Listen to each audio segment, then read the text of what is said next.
All right, today I'm going to be talking about how to control the side view mirrors in the 2017 Subaru Impreza.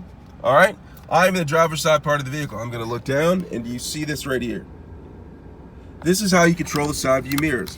These buttons right here, all right, these buttons, or this knob right here, it has an L and an R, and those indicate left or right, okay? Right now it is on left. If I twist it that way, it is on right. Right there is neutral and nothing can be controlled. Okay, now in order to control the side view mirror, I'm going to control the driver's side view mirror by entering in left, by turning that.